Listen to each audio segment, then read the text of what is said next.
Pues muchas.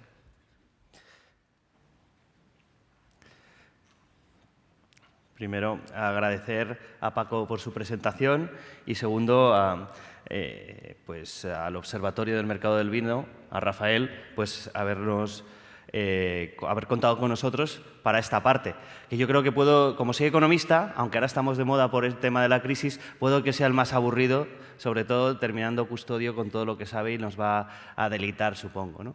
Los que vamos a hablar de datos, pues al final esto queda en estadísticas, ¿no? Pero vamos a intentarlo explicar todo lo más rápido para que tengamos unas ideas de quién es Fercarem. Pues Fercarem va desde la restauración más rápida hasta la alta restauración. Estamos hablando de todo tipo de restauración, ¿no? Entonces, ¿dónde estamos? ¿Por qué pongo este mapa? Porque ustedes quieren hemos visto los excedentes que hay y ustedes quieren salir hacia afuera. Pues ahí tienen todos los sitios, en todos los países donde hay empresas españolas de restauración. Evidentemente, si ven la M de McDonald's, pues van a ver que está en casi todo el mundo. Pero aquí hemos señalizado las empresas españolas que están operando en todos estos. Entonces, son empresas de restauración y hay una posibilidad real de trabajar con estas cadenas, ¿no? Datos de la hostelería, voy a ir muy rápido, pero todos saben, pues nuestro sector de las cadenas de restauración somos aproximadamente 10.000 locales, representamos el 0,56% del Producto Interior Bruto, 125.000 trabajadores y el 10% del gasto total de restauración. La restauración representa un 7,1% del Producto Interior Bruto, y de lo cual en restauración está aproximadamente en un 6,4%, quitando un porcentaje de los hoteles, ¿no? Ahí tienen los datos de la hostelería en España, para que vean que en España estamos hablando de un sector absolutamente atomizado.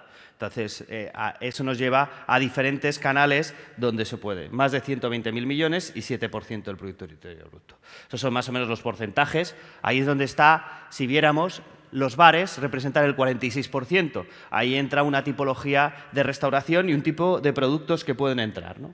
Ahí tienen para que vea la crisis que ha sufrido la hostelería en datos. Son datos del INE, no son proporcionados por nosotros, con lo cual no los estamos exagerando, porque saben que a veces las patronales decimos que tenemos mucho más Producto Interior Bruto o decimos muchas más cosas. Estos son datos del INE para que vean cómo ha sufrido la hostelería en España, ¿no?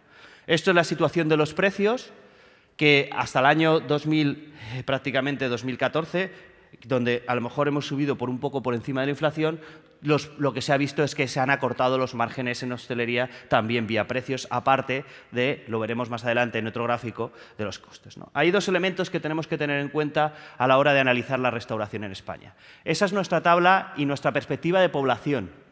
¿Eso qué nos lleva? A que van a cambiar también los hábitos de consumo. Y al cambiar los hábitos de consumo, probablemente cada vez habrá más gente que quiera salir fuera, ¿no? Ahí tenéis unos datos de la pirámide poblacional y cómo va a ir cambiando, porque veis que el 9% de esos mayores los vamos a poner como un objetivo para la restauración, porque va a ser gente que tiene su pensión y va a poder consumir y no tiene que pagar ninguna hipoteca ni tiene hijos a cargo. Entonces, ahí va a haber un núcleo, como ha pasado en Estados Unidos en los años 2000 con los baby boomers, ¿no? Pues ahí tenéis algunos de los datos que pueden significar dentro de 5 años aproximadamente, ¿no?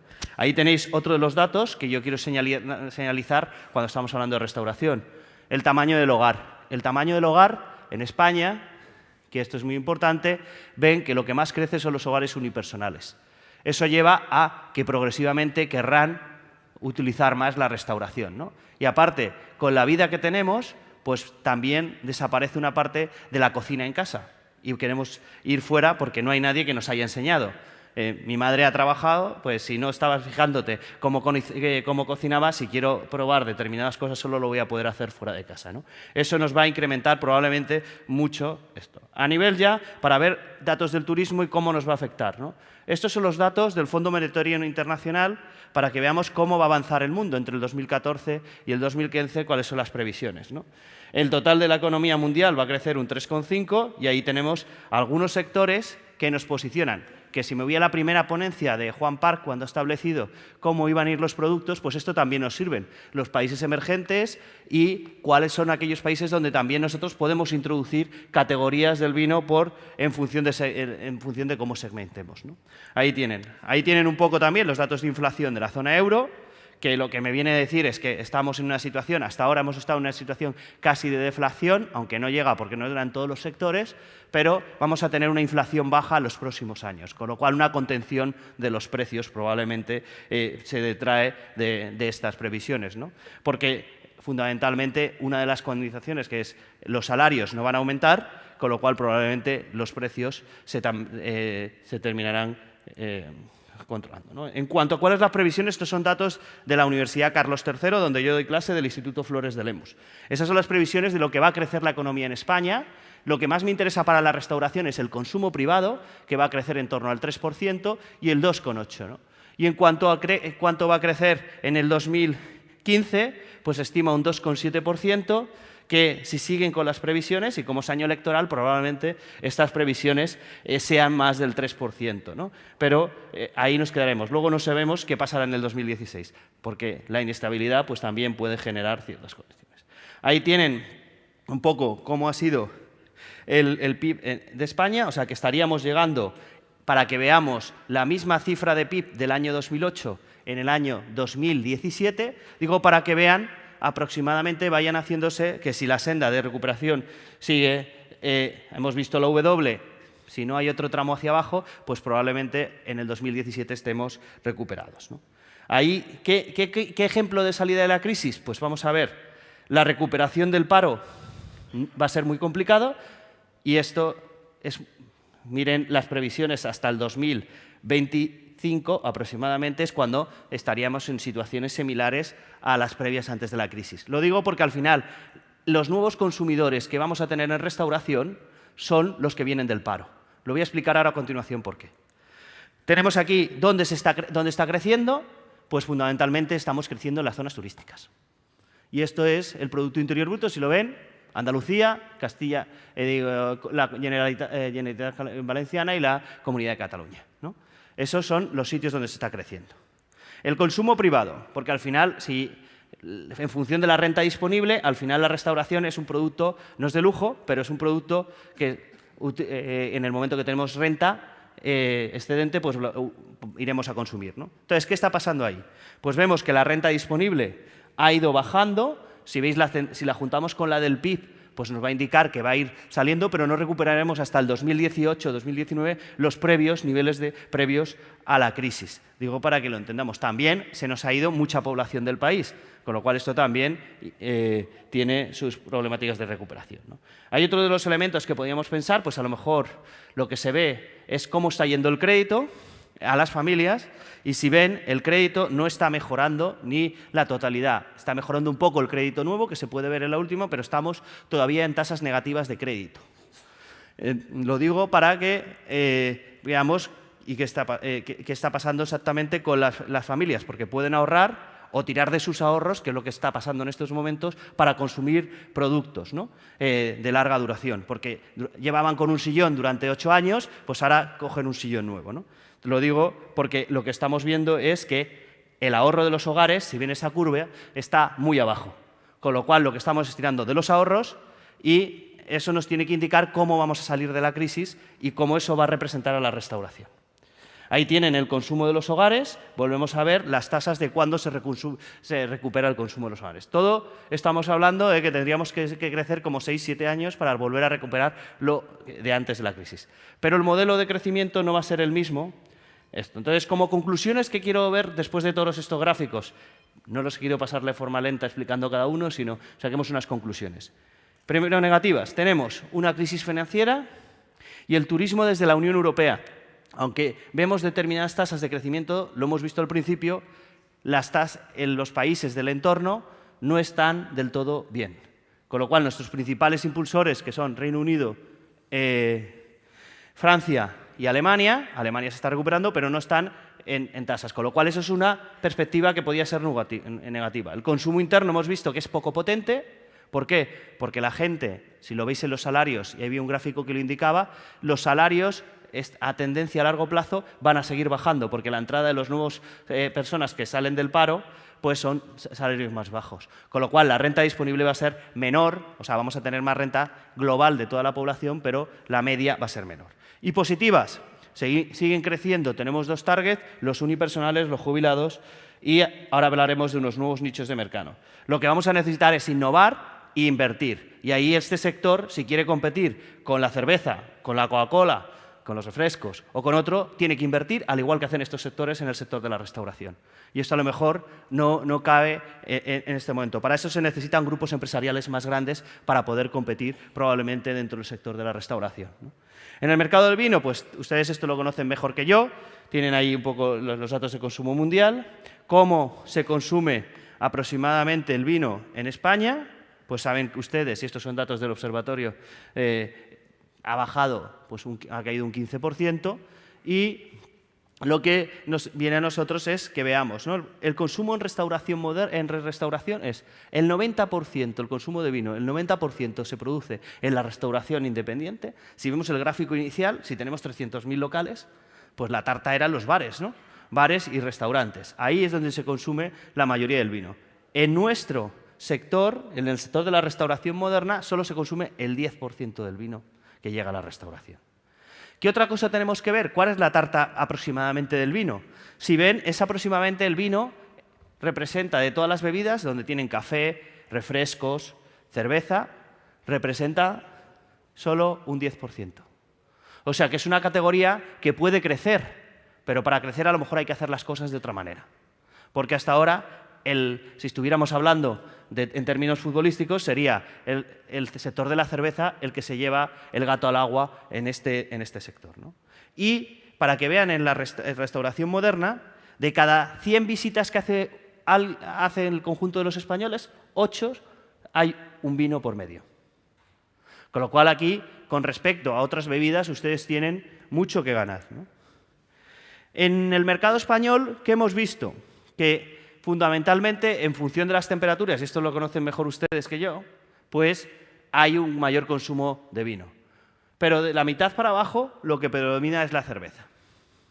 Y ahí se han hecho diferentes intentos, introducir las botellas de 3 octavos para intentar incrementar la bebida. Se ha intentado sacar, pues podemos sacar el tinto de verano, que al final compite en la categoría de refrescos. Pues eso han sido cosas que se pueden hacer, pero hay que seguir creciendo, porque yo creo que esas son las categorías donde se puede crecer. Ahí en España tenemos el carné por puntos, que en temas de restauración también ha afectado, y eso lo tenemos que tener en la condición. Ahí nosotros también vemos que hay un leve descenso del blanco y un leve aumento del rosado, es lo que se está viendo en las cadenas de restauración.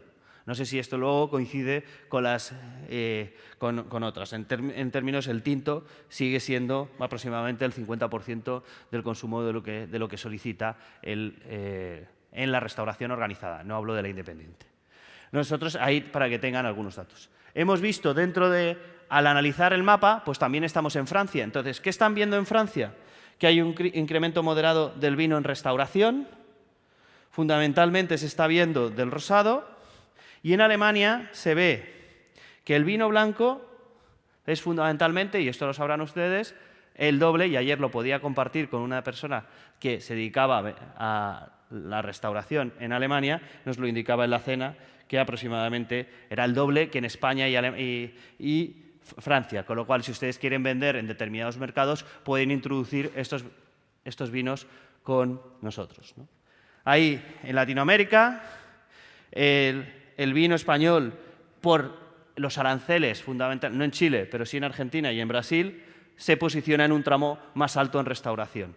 Y ahí, pues eso hay que ver cómo se puede arreglar para también expansionar ahí, ¿no? En Estados Unidos, el mercado americano es, digamos, el más internacionalizado y es donde llega todo el mundo. Por ir muy rápido, hay una de las tendencias que se ve en todo el mundo, que es la cerveza premium. Están muchos países cogiendo también el segmento del vino, con lo cual ustedes esta tendencia la tendrán que trabajar. En el consumo de la crisis, para que vean el mercado español, nosotros tienen que llevarse 3 ideas, es lo que quiero que se lleven. La primera es que en la primera fase esto apareció el tupper, ¿vale? Esto lo conocen, y desaparecieron los desayunos, una parte importante de los desayunos. Y fundamentalmente se vio cómo el aperitivo sustituía la comida. Con lo cual ustedes ahí tienen todavía eso que ha quedado como tendencia, va a seguir posteriormente la crisis, y a ustedes ahí, si hiciéramos una regresión, les da un factor donde ustedes pueden introducir. Luego, la ley del tabaco afectó bastante al sector de la restauración y luego terminó afectando al final de la crisis. Los 2 últimos años se redujo, había tickets medios más altos, con lo cual ustedes podían introducir el vino, que eso se va a permanecer, pero la gente sale menos veces. Quiere decir que se gasta menos dinero al año, pero cada vez que sale se gasta más, ¿no? Eso para que tengan. A nosotros la crisis nos ha llevado a que pasemos del 8,9 al 10% del sector, aproximadamente. Y este gráfico es importante para que lo vean, es cómo ha quedado la restauración y el resto de los productos tras la crisis. Si ustedes analizan este gráfico, lo que les viene a decir es que los españoles, la línea negra que tienen ahí es lo que gastaban antes de la crisis, y la otra es cómo gastaban antes de la crisis. Y cómo se han quedado posicionados los diferentes productos. La restauración, que es lo amarillo, ¿vale?, que es donde está situado, aproximadamente habría perdido un 7-8% de gasto de los españoles, y eso les llevaría aproximadamente casi un 10%, y habría aumentado un poco los precios, pero el resultado es que se queda en la misma proporción de lo que se gastaban los españoles, aunque ahora tienen menos dinero. Pero los que han visto otros sectores que son los que han sido favorecidos durante la crisis, con lo cual a nosotros eso no nos sabe. Tendencias. ¿Dónde pueden consumir ustedes o dónde? En el fast food, en el McDonald's es muy difícil entrar con el vino. Pero sí hay otros segmentos dentro del fast casual, como serían 100 montaditos o otros, que a lo mejor sí se podía complementar y ya se está dando. Ahí pueden ver el tinto de verano o otras series de vino, ¿no? Y tienen ustedes en el casual dining y en el fine dining tickets medios. Por ejemplo, un casual dining sería un Ginos, una Tagliatella, este tipo de restauración, donde tenemos ahí, es lo que le quería subrayar de la crisis. En la crisis, aparte de los 2 momentos de consumo que les he dicho, donde ustedes van a participar es en la cena, en la comida y en el aperitivo. En esos 3 es donde participa el vino fundamentalmente. Y aparte de que participe ahí tenemos 2 tipologías de consumidores que nosotros se detraen de todos los datos que da hoy. Por un lado, los mayores, digamos los que se van a jubilar, superiores a 65 años, los jubilados, y los jóvenes tenemos un problema, que los jóvenes durante 8 años han vivido con la oferta en la cabeza. Con lo cual, el margen en ese segmento es más pequeño. Con lo cual, si quieren ustedes introducir, va a haber que hacer una política de oferta combinada entre los dos. Como hacen otras enseñas o otros productos o otra categoría. Porque si no se hace eso, pues no vas a llegar a ese colectivo, fundamentalmente. Siempre con responsabilidad. No estamos diciendo que las promociones sean para incentivar el consumo del alcohol, sino todo lo contrario. Ya esta mañana alguien nos dijo, y es cierto, que el vino es un alimento, ¿no? Pues entonces no estaríamos. Y necesidades de nuestro sector, para terminar. Nosotros creemos que, al igual, muy bien lo han dicho, al igual que Coca-Cola, y la semana pasada presentó a nivel mundial su nueva imagen, todo rojo, y luego solo voy cambiando los colores debajo, pues nosotros necesitamos una marca, porque cuando vendemos, y esto decirlo, y se lo decía a Rafael varias veces cuando hemos tenido reuniones a nivel sectorial, es o hay una marca España porque al final, cuando van ustedes fuera, España, pues sí, se puede conocer un poco el Rioja, o alguna otra región, pero al final lo que se necesita es una marca de España. Porque si no tenemos esa marca global de España, al final no podemos combinarla con la restauración, porque si no queda incluso el poder de mercado que necesitamos para competir con el sector de la cerveza o con el sector del refresco, o esas inversiones que hacen de poner un grifo o de poner las cámaras o poner determinadas condiciones, las va a tener que hacer también el sector del vino, si quiere competir. Porque si no, al final, cuando uno le van a ofrecer, ¿qué producto va a ofrecer al consumidor? Al final le termina ofreciendo el que le ha generado esa oferta. Con lo cual, o hay una marca de España, o hacemos promociones, o también necesitamos inversión conjunta, como han hecho otros. Esto solo se hace si ustedes se agrupan, porque si el tamaño de las empresas no es grande, esto no es factible de hacer. Con lo cual, lo que necesita el sector en España es aumentar el tamaño. Y lo último que deberíamos decir, ¿cómo puede funcionar mejor el vino? No con el 3/8 ni con la botella, sino fundamentalmente con el vino por copas. Y esto indica también que tendrían que haber una reposición, porque si yo quiero poner muchos vinos para ofrecer o diferentes tipos de vinos para ofrecer, al final, si abro una botella, las voy a tener que tirar completas. Entonces, al día siguiente o a los 2 días, dependiendo cómo las esté manteniendo. Eso indica que ustedes van a tener que ayudar también en la inversión de reposición de estas botellas si quieren que se siga vendiendo más vino. O sea que estas eran las conclusiones que queríamos darle. ¿Tienen segmentos para fortalecer? Pues en el segmento de los mayores de 65 años que se están jubilando. Ahí hay esto. Hay en algunos entornos de ya familias que ya han pagado la hipoteca, ahí tienen un target para ayudarnos a vender más vino. Y luego, si quieren competir con el resto, pues van a tener que hacer inversiones de equipamiento, porque si no hay esas inversiones de equipamiento, al final el vino queda como una segunda categoría frente al resto, que es la que le está dando financiación e inversión a estas cadenas. Muchas gracias. Perdona también por las prisas. No.